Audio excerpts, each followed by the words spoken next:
Toulouse, le 3 novembre 2012. Comme chaque samedi, les fêtards se sont donné rendez-vous dans les bars de la Ville Rose. Parmi eux, une jeune juriste de 25 ans. Elle s'appelle Marie, elle est de passage chez des amis. La voici aujourd'hui. Son témoignage est exceptionnel. Elle a accepté de revivre pour nous cette épouvantable nuit où sa vie a basculé. Il est environ 4 heures du matin. La jeune femme rentre à pied, mais elle ne remarque pas tout de suite que derrière elle, un jeune homme la suit. J'ai tapé le code et j'ai entendu quelqu'un marcher derrière moi. Je me suis retournée, je l'ai vu. Marie ne se méfie pas. Elle pense qu'il s'agit d'un étudiant un peu éméché qui cherche son chemin. Il avait l'air jeune, en fait. Enfin, c'est stupide parce que l'habit ne fait pas le moine, mais l'apparence, c'est un gamin comme tout le monde, quoi. Il m'a raconté qu'il était paumé, qu'il était à pied, qu'il voulait juste se reposer dans le hall et qu'après, il allait partir. Marie tente de s'en débarrasser en douceur, mais l'inconnu a une toute autre idée en tête. Et il m'a dit fais-moi un câlin. Je pense que là, je me suis dit là, il y a un problème. J'ai juste mis ma main comme ça sur son épaule, genre je l'ai un peu repoussé, mais enfin, j'ai pas. Là, il a complètement dégoupillé. Il m'a empoigné hyper violemment. À partir du moment où elle le repousse, ça déchaîne en lui une véritable violence, un accès de violence incroyable. Il va l'attraper, la jeter contre le mur, là où il y a les boîtes aux lettres, et il va lui donner des coups de poing, mais en plein visage, mais comme à la boxe, quoi. Il va taper de toutes ses forces. Sous la violence des coups, Marie perd connaissance, mais son calvaire n'est pas terminé.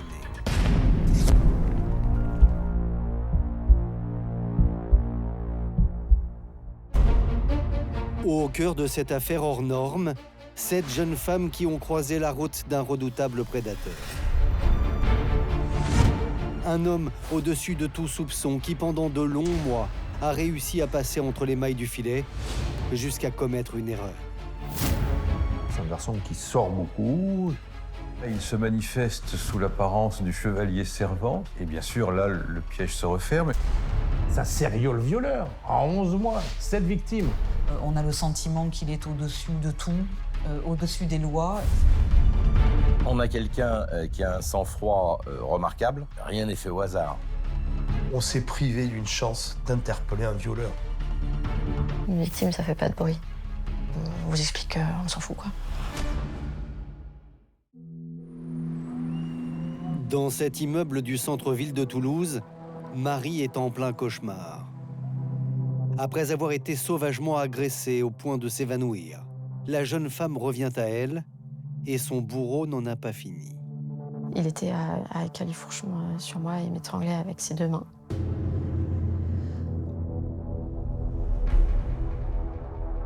Je me suis sentie mourir, j'ai senti ma langue gonfler, mes yeux qui grossissaient dans mes orbites. Je me souviens là de m'être dit, c'est grotesque comme mort, de crever dans un hall d'immeuble avec pour dernière image quoi, des lattes au plafond. Et puis ensuite, il m'a plus étranglée qu'avec une seule main. Et l'autre main, il la glisse dans sa culotte et elle sent qu'il est en train de la déshabiller, de lui arracher ses vêtements. Et là, elle comprend clairement qu'elle va se faire violer. Et elle le supplie, elle dit non, pas ça, me fais pas ça. Mais l'homme ne se laisse pas apitoyer. À ce moment-là, Marie se dit qu'elle n'a plus aucune chance. Et en même temps, c'était un soulagement spectaculaire que je sente que ça finissait pour moi. Parce que ce qui était en train de se passer là, c'était au-delà, quoi. Et j'ai fini par retomber dans les pommes. Laissée pour morte par l'inconnu qui vient de la violer, Marie, par miracle, reprend connaissance. Je me suis réveillée sur le dos, avec les jambes un peu repliées, dans un noir absolu. Je me suis dit, putain, il m'a enfermée dans le coffre de sa bagnole. Du coup, j'ai tapé comme une dingue sur ce que je croyais être le coffre. Et elle réalise alors qu'elle est dans une poubelle, dans les immondices, dans les déchets. Poubelle très profonde dont elle s'extirpe à grande difficulté. Elle est dans un état psychologique et physique effroyable. Elle réussit à sortir de là, ses vêtements sont en lambeaux, tout a été arraché. Elle est dans un état inimaginable, mais elle est vivante. L'agresseur s'est enfui en emportant le sac à main et le téléphone de la victime. Mais avec l'énergie du désespoir, Marie parvient à monter les 2 étages qui la séparent de l'appartement des amis chez qui elle loge. Je sais que je suis sortie de l'ascenseur, puis je sais pas, je me rappelle plus si j'ai pleuré ou si j'ai hurlé, je serais incapable là de dire. En tout cas, tous mes amis sont sortis et m'ont ramassé là comme ça. En état de choc, Marie est transférée à l'hôpital. Nous nous sommes procuré les photos prises lors de son admission. Elles ne laissent aucun doute sur le déferlement de violence auquel s'est livré l'agresseur, et cela en moins de 10 minutes. Elle est défigurée. Elle est méconnaissable. C'est d'une violence inouïe. Dans l'espoir qu'un indice permette de confondre son bourreau, Marie se soumet de bonne grâce à l'examen médico-légal. Mais c'est une nouvelle épreuve particulièrement pénible. J'étais en petite chemise de nuit d'hôpital, à moitié nue, alors que c'était le défilé de médecins, donc le psychologue, le légiste, le gars qui vient vous prescrire la pilule du lendemain, les infirmières. Et je sentais cette odeur de poubelle. Et en fait, moi, je voulais juste aller me doucher. Le violeur n'a pas laissé de traces ADN. En revanche, les conclusions du médecin légiste vont permettre de requalifier le crime, car Marie a bel et bien frôlé la mort. Son agresseur, pour la maîtriser, l'a étranglée, il lui a écrasé les cordes vocales et l'a traché. Les traces médico-légales montrent une pression extrêmement violente. Le degré supérieur, le degré immédiatement après, c'était la fracture du larynx, et là, c'était effectivement le décès.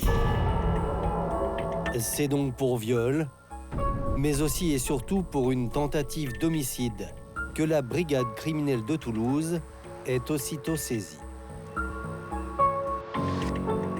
Mais identifier l'auteur des faits ne va pas être chose facile, car la victime a peu d'éléments à donner aux policiers.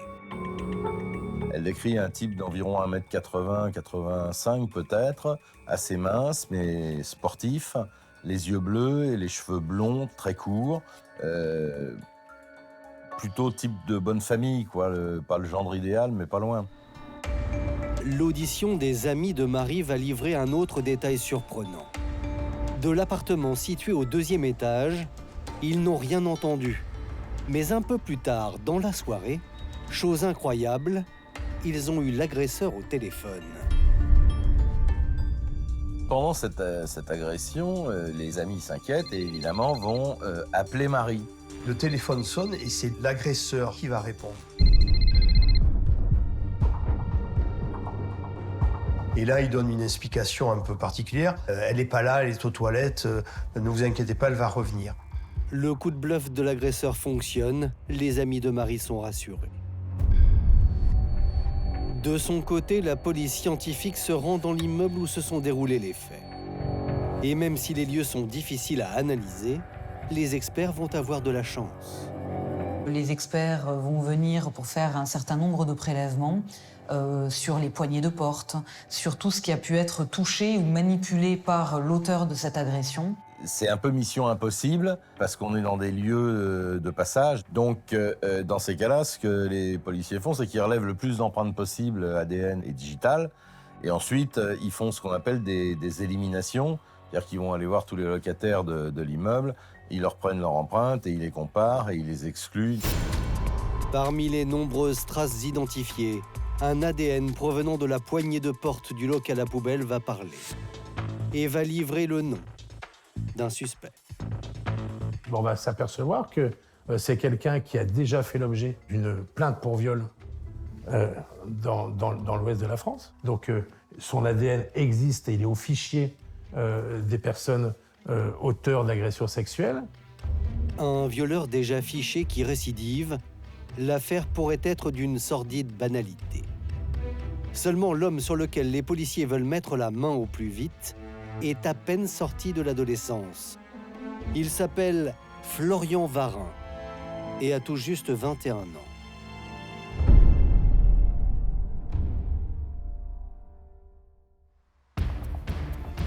Florian Varin est interpellé 4 jours après l'agression de Marie, le 8 novembre 2012.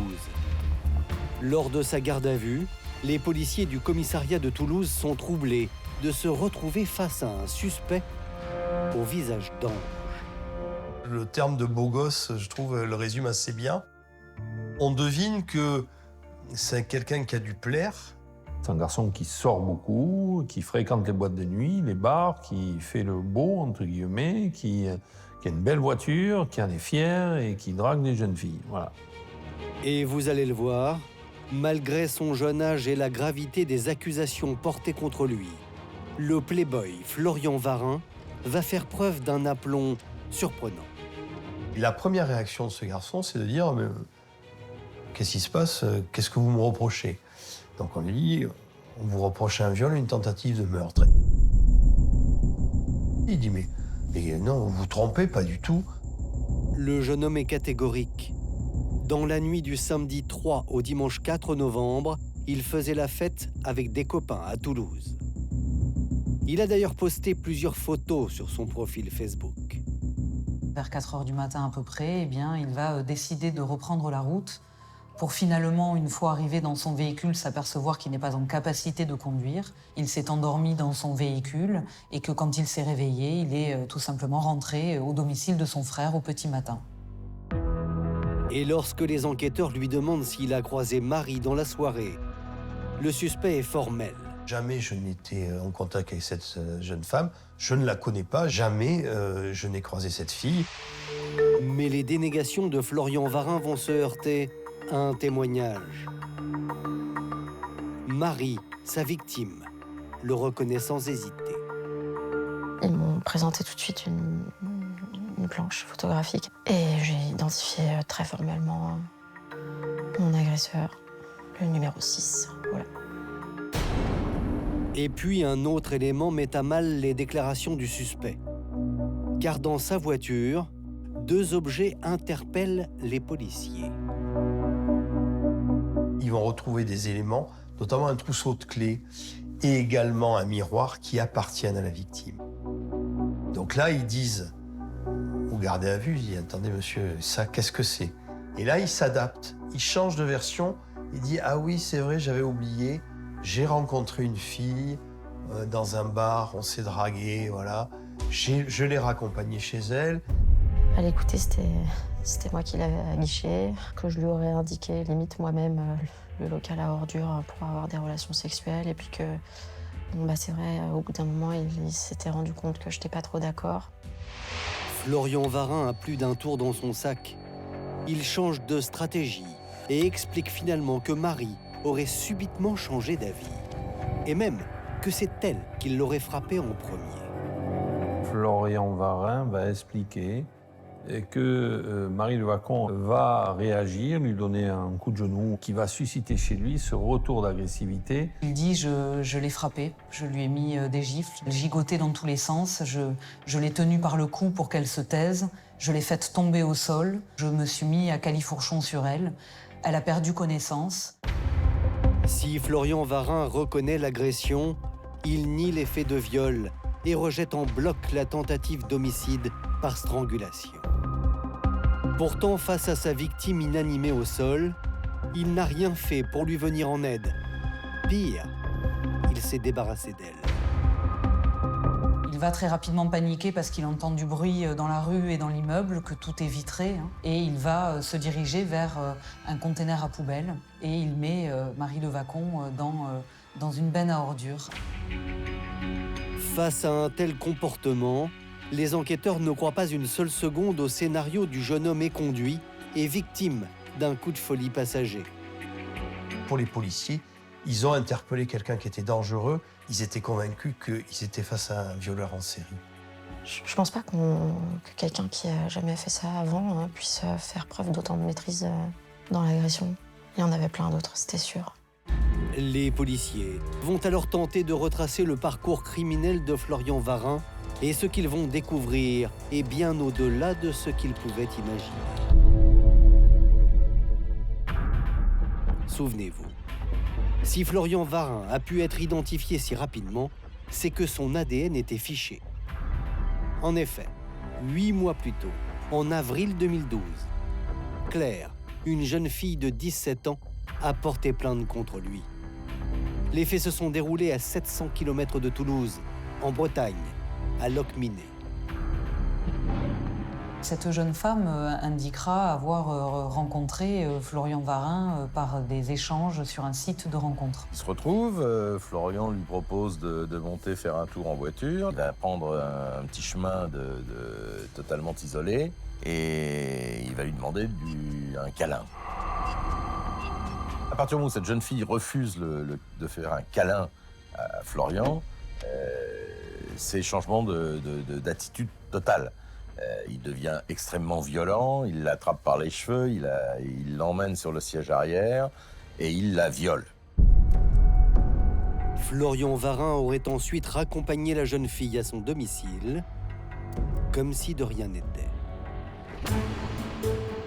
Le jeune homme semble avoir une signature. Et c'est une aubaine pour les enquêteurs, car ce mode opératoire particulier pourrait bien être la clé pour identifier d'autres victimes. Il demande un câlin. D'un seul coup, il devient hyper agressif, avec immédiatement une tentative de strangulation, et tout de suite derrière un viol.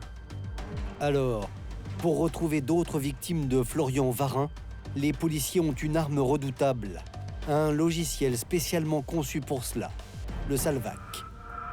Alors Salvac, en fait, c'est un système d'analyse des liens de la violence associée au crime. C'est un logiciel qui permet de relier les affaires entre elles.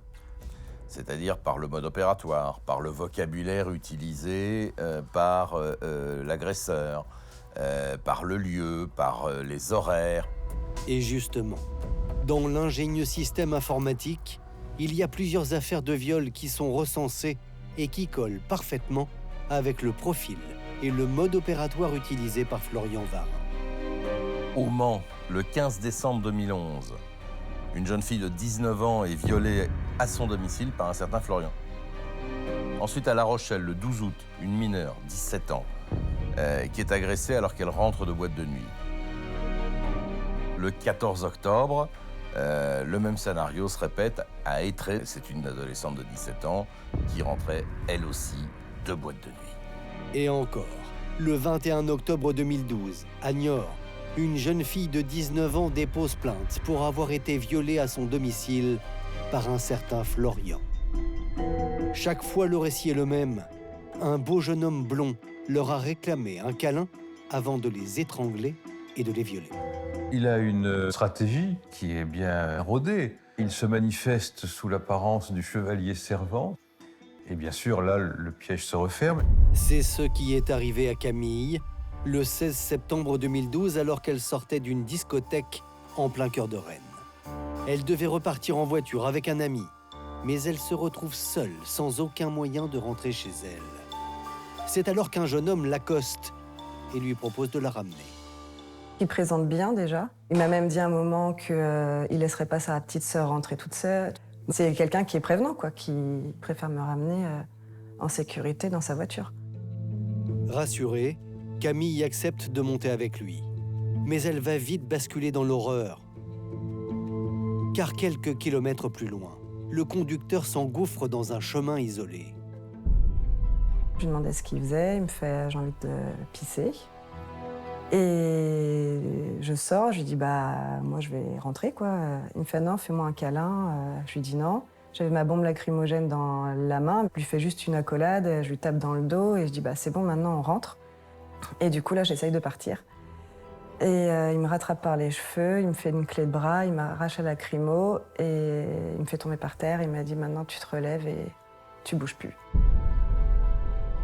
Et là j'ai vraiment vu son regard changer, j'ai vu ce regard de tueur. Et là je me suis dit je vais mourir.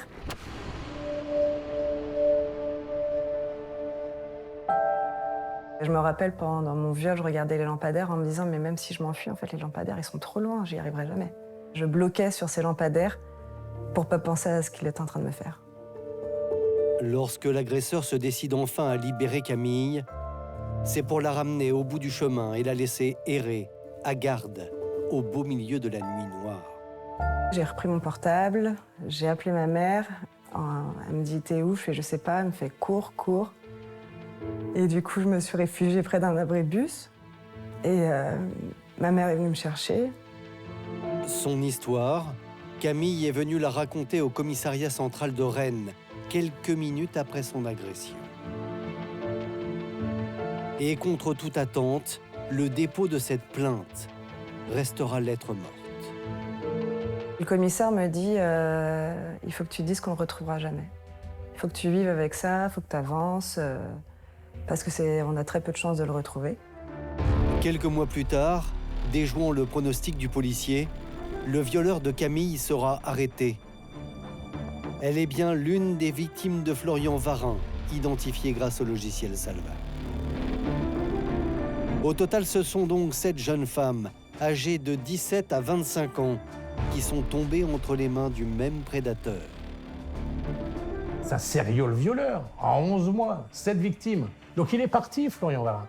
Il va crescendo, il suffit d'analyser les faits et de regarder les victimes entre le début et la fin, comment ça monte et comment dans l'impulsivité, comment dans l'agressivité. Il faut qu'il viole, Le plaisir est de plus en plus exigeant en termes de violence.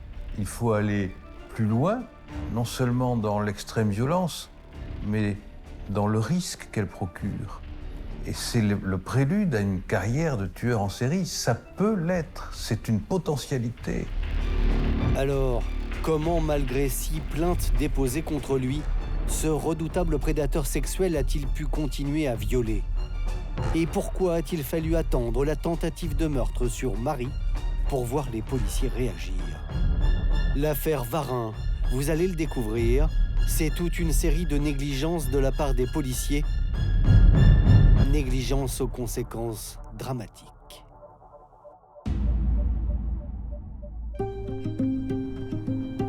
En fait, Florian Varin est un prédateur très dangereux, mais aussi très intelligent. D'abord, pour échapper aux autorités, l'homme agit au hasard sur un territoire très étendu, le Grand Ouest de la France. Il suffit de regarder la route du viol qui est la sienne. Elle est longue. Il est parti de Lorient, par Rennes, Niort, Toulouse. Donc il sait qu'il est difficile de mettre en relation ou en rapport telle ou telle victime. Donc c'est quelqu'un qui est très organisé et qui, je pense, avait absolument pas l'intention de se faire prendre. Et puis, Florian Varin, pour chacune de ses agressions, use d'un stratagème pour se couvrir en cas d'arrestation. Il enregistre ses victimes au moment des viols. Des enregistrements destinés à prouver son innocence. Incroyable. Florian Varin avait un peu pris cette habitude d'enregistrer les ébats qu'il pouvait avoir avec certaines jeunes femmes pour se constituer une preuve. Comme c'est un pervers, il prépare les choses. Et il dit aux enquêteurs, mais regardez, j'ai une bande sonore. Si j'ai une bande sonore, c'est que j'ai rien fait de mal. Il a le vice d'aller obliger les victimes à simuler du plaisir pendant les viols. Il crée son alibi en même temps qu'il agresse. Il a eu l'habileté de procéder à ces enregistrements et l'habileté de les faire passer pour des enregistrements qu'il exonérait alors qu'il l'accablait. Florian Varin va même jusqu'à conserver ces enregistrements dans un dossier au nom particulièrement évocateur, pièce à conviction pour police. Et lorsqu'en avril 2012, Claire déposera plainte pour viol, Florian Varin fera entendre aux policiers qui l'interrogent l'enregistrement de ce qu'il s'est passé. Et chose surprenante, personne dans la salle d'interrogatoire ne va sourciller. Vous connaissez beaucoup de gens qui ont un rapport sexuel normal avec une jeune femme, qui l'enregistrent et puis qui la mettent dans un dossier pièce à conviction pour la police au cas où. Non mais il n'y a pas de au cas où. Hein, c'est qu'on sait qu'on est en train d'enregistrer une jeune femme qu'on va violer. Bon, voilà, ça n'a pas alerté une seconde les services de police qui l'ont auditionné. On marche sur la tête. Le subterfuge imaginé par Florian Varin marche. La plainte est classée sans suite. Dans ce dossier, les négligences s'accumulent. Souvenez-vous, lorsque Camille est venue déposer plainte, les policiers ne semblaient pas très pressés de retrouver son violeur. Le commissaire m'a dit il faut que tu dises qu'on ne retrouvera jamais. Pourtant, Camille avait confié tous ses vêtements aux enquêteurs et cela aurait dû leur être très utile. Pendant mon viol, c'est lui qui a baissé mon pantalon et ma culotte, donc j'avais espoir qu'il y ait de l'ADN au moins sur ma culotte et le pantalon. Mais rien ne s'est passé comme Camille l'espérait. Vous savez qu'on avait placé sous scellé sa petite culotte. Jamais, entendez bien, jamais on va procéder à une analyse ADN de ce sous-vêtement. Et vous savez pourquoi? Parce qu'on le saura par la suite. On nous expliquera que, écoutez, ça coûtait trop cher. C'est dramatique. Quand je pense que sur des affaires, on va faire des semaines et des semaines de fouilles avec des bulldozers, avec 200 gendarmes sur le terrain pour ne rien trouver, et que là, on n'est même pas foutu d'envoyer une petite culotte au laboratoire. C'est une honte. Franchement, c'est une honte. 340 €, c'est le prix d'une analyse ADN en France. C'est ce que la justice a économisé. Et cela semble bien dérisoire au regard des faits commis. Le capitaine, il m'avait dit « ton viol est propre ». Si t'avais saigné, là, le procureur aurait sûrement envoyé ta culotte à l'ADN. Mais là, il me fait, là, il t'a pas tabassé, il fait, voilà, il t'a violé. Et 9 ans après, je me dis, j'ai eu un viol propre. Et c'est quand même fou, quoi. Donc on sait pertinemment qu'il y a un potentiel violeur qui se balade dehors, dont on ne cherche pas à connaître l'identité. Finalement, en fait, on vous explique qu'on s'en fout, quoi. Ça a eu une conséquence dramatique de ne pas rechercher cet ADN, parce qu'on a su par la suite que, bien évidemment, il y avait l'ADN de l'auteur sur la petite culotte de Camille. Il y était, mais que surtout, si on l'avait trouvé, il était dans un fichier d'identification des auteurs d'agressions sexuelles. Il était dedans. Donc on l'aurait identifié tout de suite, et surtout, si on l'avait identifié tout de suite, il n'y aurait pas eu par la suite les 3 autres victimes, dont la dernière qu'il a laissée pour morte dans une benne à ordures. Une ultime bévue va permettre à Florian Varin de passer pour quelques semaines encore entre les mailles du filet. Une agression, la 6e à son terrible palmarès, qui va se produire à Niort le 21 octobre 2012. Florian Varin va violer une jeune fille à son domicile. Cette jeune fille va déposer plainte au commissariat de police. Elle décrit son agresseur, elle donne son nom, son prénom et également son numéro de téléphone. Et que font les services de police? Ils l'appellent, ils appellent l'auteur présumé en lui disant « Mais monsieur, voilà, il y a une jeune femme qui a dit que vous auriez commis des faits de viol sur elle, etc. etc. » On vous raconte finalement ce que dit la plaignante au téléphone. Bon, on va pas vous convoquer tout de suite, mais on vous convoque dans une semaine. C'est quand même le monde à l'envers, quoi. On lui donne un rendez-vous au commissariat une semaine après. Bon, bien évidemment, il va se sauver. Cette terrible imprudence des policiers va donner un coup d'avance à Florian Varin. Car maintenant qu'il sait que l'étau se resserre sur lui, l'homme va quitter Niort précipitamment et prendre la fuite direction Toulouse.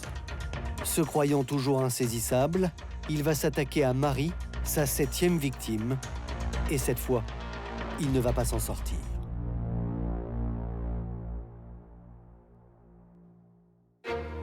Car suite à l'agression de Marie en novembre 2012, Florian Varin est enfin mis hors d'état de nuire.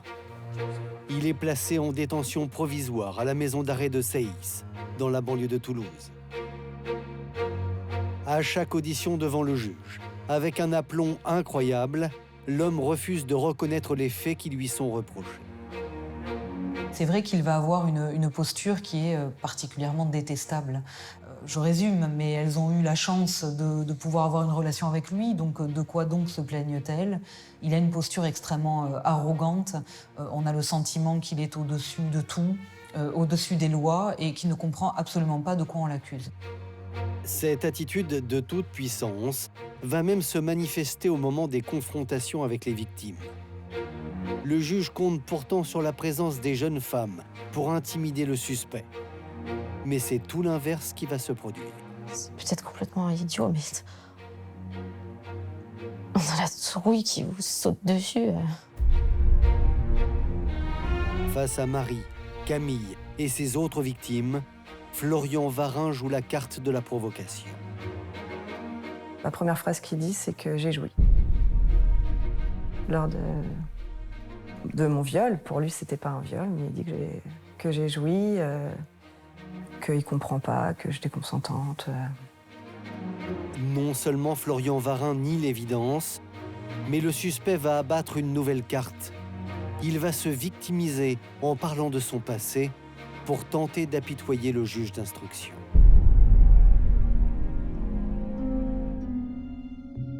Au départ, l'enfance de Florian Varin est heureuse. Cadet d'une famille de 3 enfants, il grandit dans ce quartier résidentiel de Saint-Aignan, à 30 km de Toulouse. Mais tout bascule en 2002, lorsque son père commence à s'absenter pour des raisons professionnelles. Florian a 11 ans et sa mère part le soir et ne revient qu'au petit matin parce qu'elle est partie en boîte de nuit. Et il va s'apercevoir que sa mère rencontre des hommes, a des relations extra-conjugales, dont il sera témoin. Florian va très mal le vivre et va finir par le dire à son père. Et c'est cet élément-là qui va être à l'origine de la séparation du couple en 2002. La mère de Florian ne pardonnera jamais à son fils ces révélations. Florian Varin ne va quasiment plus avoir de contact avec sa mère. À chaque fois, la maman a refusé de prendre Florian. Donc des relations de la séparation à l'âge de 11 ans jusqu'à la majorité qui sont extrêmement rares, pour ne pas dire inexistantes, et qui, surtout quand elles existent, sont extrêmement destructrices. Comme un an plus tard, lorsque le jeune Florian se fait inviter chez une voisine de sa mère dans l'espoir de renouer avec sa famille. Une rencontre qui ne va pas obtenir l'effet escompté. La mère de Florian va refuser de le voir, elle va véritablement le rejeter, c'est-à-dire que ce petit garçon, pendant de nombreux jours, va entendre, va voir une vie de famille qui est pourtant la sienne, mais qui se déroule à côté de lui et sans lui. Je visualise cette scène de ce petit enfant accroché au grillage qui voit son frère, sa sœur, sa maman, son beau-père vivre en famille, sourire, rigoler, jouer, quand lui est rejeté derrière un grillage. Je veux dire, c'est insupportable. Comment voulez-vous que Florian sorte entier d'une telle situation? Comment voulez-vous que Florian n'ait pas une image écornée de l'être féminin? Une analyse partagée par le psychologue Alain Penin, qui a expertisé Florian Varin au cours de l'instruction. Il est très difficile de ne pas imaginer que les actes qu'il commet ne soient pas en lien avec sa propre histoire, avec ce qu'il a intériorisé de l'image féminine à travers ce que lui a renvoyé sa mère. Lors de l'entretien, l'expert constate que le jeune homme est incapable d'assumer la responsabilité de ses actes.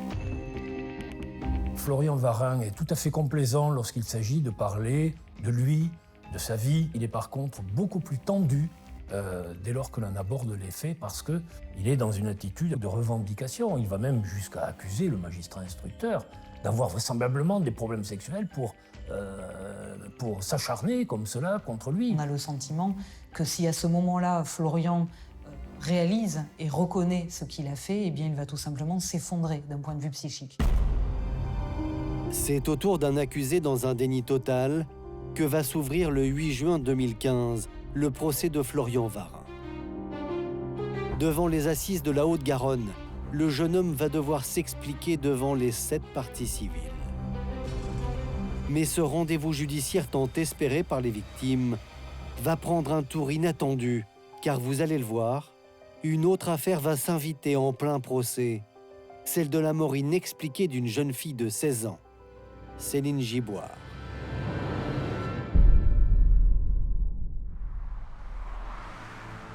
Lundi 27 février 2012, Céline Giboire, une jeune fille sans histoire, se volatilise à la sortie de son lycée, en plein cœur de Rennes. Le lendemain, son corps sans vie est découvert, à plus de 70 km de là, au pied de cette falaise, à Saint-Malo. Le corps est retrouvé sur le dos. Un peu comme si, vous savez, si on l'avait tiré comme ça sur plusieurs mètres. Et on s'aperçoit surtout que cette jeune fille a été violée, juste avant. Avec qui l'adolescente était-elle avant de mourir? Connaissait-elle le ou les violeurs qui s'en sont pris à elle? L'a-t-on poussée de la falaise pour la faire taire? Toutes ces questions, les gendarmes ne tenteront pas d'y répondre, car contre toute attente, ils vont opter pour la thèse du suicide. Et moi, je n'y ai jamais cru. Céline, c'était quelqu'un de joyeux. Et puis, elle avait envie de découvrir tellement de choses. C'était quelqu'un de vraiment vivant et profitait de tout. Et pour moi, la piste du suicide, en fait, dès le départ, j'y crois pas. Et c'est même pas une question que je me pose. La première chose que je retiens, c'est qu'est-ce qu'elle faisait là-bas. C'est pas normal. Pourquoi elle serait partie de Rennes à Saint-Malo, dans ce parc, se jeter d'en haut d'une falaise? Ce parc, il est connu que des habitants, que des Malouins qui le connaissent, mais pas un parc accessible et connu de tout le monde, en tout cas très touristique. Bon. Et donc, on a toute une incompréhension totale sur cette affaire. Le viol et la mort brutale de Céline Giboire conserveront tout leur mystère. Aucun suspect sérieux ne sera jamais inquiété. Or, une piste a peut-être été négligée dès le début, celle précisément de Florian Varin. En effet, le 27 février 2012, jour de la disparition de Céline Giboire, le violeur en série était encore en liberté et qui plus est, il se trouvait dans la région de Saint-Malo. Février 2012, c'est une date importante parce que c'est le début du parcours criminel de Florian Varin. Alors, quand on regarde les lieux où se trouvait Florian Varin, là où malheureusement il a pu faire autant de mal à des jeunes filles, on se pose des questions, puisque c'est très proche quand même de Saint-Malo. Puis il a agressé sexuellement des femmes, il les a violées. Et c'est ce qui est arrivé à Céline, donc forcément on est obligé de faire le lien. Et si Céline Giboire, dans sa fuite inexpliquée vers Saint-Malo, avait croisé la route de Florian Varin? Céline Giboire, on sait qu'elle a fait du stop, et quand on connaît un peu le dossier de Florian Varin, on sait qu'habituellement, il prend les jeunes filles en stop ou qu'il les ramasse quand elles sortent de boîte de nuit. En tout cas, il utilise sa voiture. On savait l'habileté de Florian Varin à construire une relation de confiance en quelques minutes avec des jeunes filles isolées. Sa capacité aussi à brouiller les pistes en parcourant des kilomètres avec sa voiture. Forcément, on se pose des questions parce qu'il n'y a pas 36 types capables de commettre ce type de crime à un moment précis, à un instant T, sur un territoire déterminé. Malgré ces simples suppositions, l'avocat Franck Berton décide de creuser la piste Florian Varin dans l'affaire Giboire. Et le ténor du barreau va profiter d'un face-à-face en public avec le jeune homme pour créer la surprise. La scène se passe dans la salle d'audience du tribunal de Toulouse lors du premier procès de Florian Varin. En réalité, lors du premier procès, moi je vais interroger Varin à un moment donné, sur l'affaire Céline Giboire. Pourquoi? Parce que je suis l'avocat de la famille Giboire. Donc j'ai accès à un certain nombre d'éléments. Je sais qu'on va retrouver dans le téléphone portable de la jeune Céline Giboire une photo d'un plan d'un petit village qui est éloigné de 13 km du lieu où Varin, ce jour-là, est. Donc ils ne sont séparés que ce jour-là de 13 km. En fait, lors de son trajet vers Saint-Malo, Céline Giboire a fait une halte inexpliquée dans le petit village de Saint-Domineuc. Or, Florian Varin se trouve ce jour-là en apprentissage, juste à côté, dans un garage à Combourg. La coïncidence a de quoi intriguer. Et ce n'est pas tout. À cette époque, il réside chez ses grands-parents, à Bazouges-la-Pérouse. Et il a ses habitudes à Saint-Malo, où il sort le week-end. Je me lance, puisque de toute façon, personne ne lui a jamais posé la question. Et je lui dis, en l'interpellant, je lui dis, mais monsieur Varin, vous connaissez l'affaire Céline Giboire? Il me dit, oui, je connais cette affaire. C'est quand même assez surprenant. Et il va ajouter, curieusement, à la cour, qu'on a retrouvé sa carte bleue dans une voiture à proximité de l'endroit où on a retrouvé le corps de cette jeune fille. Et là, ça fait l'effet d'une bombe. Dans la salle d'audience, la stupeur est totale. Pourquoi le violeur en série donne-t-il cet élément concernant sa carte bancaire, élément jusqu'alors inconnu et qui le place à proximité du lieu où Céline Giboire est morte? L'homme aurait-il quelque chose à se reprocher dans la mort de la jeune fille? Florian Varin n'en dira pas plus ce jour-là. Son procès, qui n'a pourtant rien à voir avec l'affaire Giboire, est désormais entaché par ce coup de théâtre.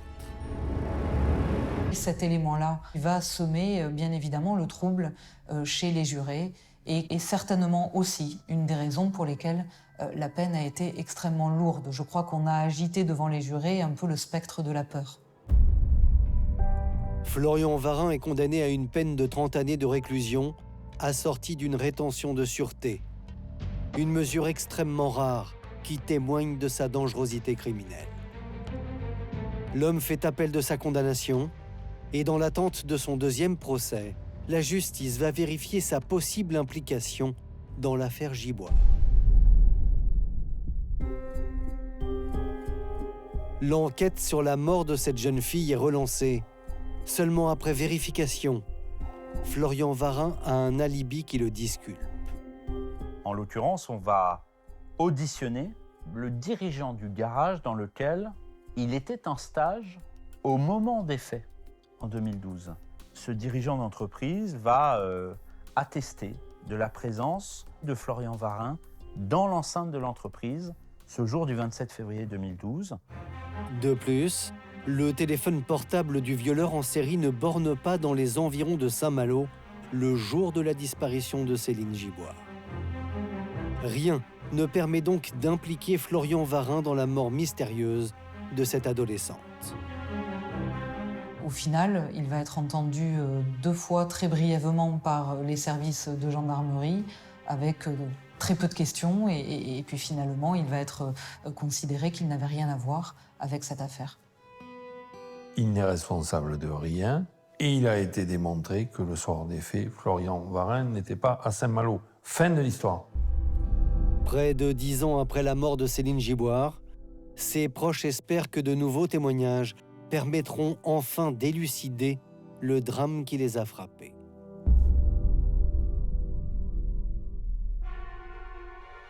Cependant, malgré sa mise hors de cause dans le dossier Giboire, Florian Varin n'est pas sorti d'affaire pour autant. En mars 2018, en appel, il est de nouveau condamné à 30 années de prison par la cour d'assises du Tarn. Mais chose incroyable, la décision est cassée. Tout va donc se jouer lors d'un 3e procès. L'audience s'ouvre le 18 octobre 2021 devant la cour d'assises de Montauban. Une nouvelle fois, pour les 7 victimes, le cauchemar recommence, celui de devoir affronter leur agresseur. J'ai pas envie de le voir pendant une semaine, à quelques mètres de moi. Évidemment que je suis tétanisée à l'idée de devoir raconter encore, avec lui qui me regarde. En 9 ans, jamais les victimes n'ont reçu d'excuses sincères ni d'explications de la part de Florian Varin. Mais cette fois, les avocats de la défense annoncent que leur client a fait un travail sur lui-même. Florian Varin a beaucoup évolué en détention. Donc là, il sait qu'il va pouvoir s'exprimer et tenter d'expliquer au mieux qu'il le peut ce qui a pu se passer dans sa tête en 2011-2012 pour commettre les faits. Florian a fait ce travail personnel qui consistait à dire « je veux comprendre, parce qu'une fois que j'aurai compris, eh bien, je peux espérer être meilleur ». Alors, Florian Varin a-t-il vraiment changé? C'est à Alain Penin que revient la lourde tâche de répondre à cette question. Il est le seul expert à avoir analysé l'accusé une deuxième fois, quelques semaines seulement avant l'ouverture des débats. Lorsque je vois M. Varin pour la deuxième fois, j'ai en face de moi un homme plutôt apaisé, un homme qui va parler totalement différemment des actes qu'on lui reproche, un homme qui va exprimer sa perception de l'absence totale de consentement pour les victimes. L'expert se rend compte que Florian Varin, qui avant contestait les faits et se victimisait, eh bien aujourd'hui les reconnaît et les assume parfaitement. On peut le retrouver dans les phrases qu'il prononce. C'est à l'époque, j'étais dans mon monde, j'étais un dieu. Rien ne pouvait m'être refusé. C'est un petit peu ça qui m'a poussé à penser que finalement, une évolution s'était bien dessinée. Seulement pour Marie, sa 7e et dernière victime, cette évolution de l'attitude de l'accusé tombe à point nommé. Il nous explique qu'il a changé. Alors oui, ouais, effectivement, ouais. Il se maîtrise mieux.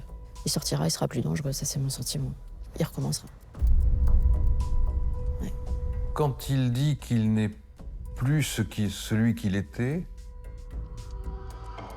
il n'en est pas effrayé. Il devrait être terrorisé par ce qu'il a été.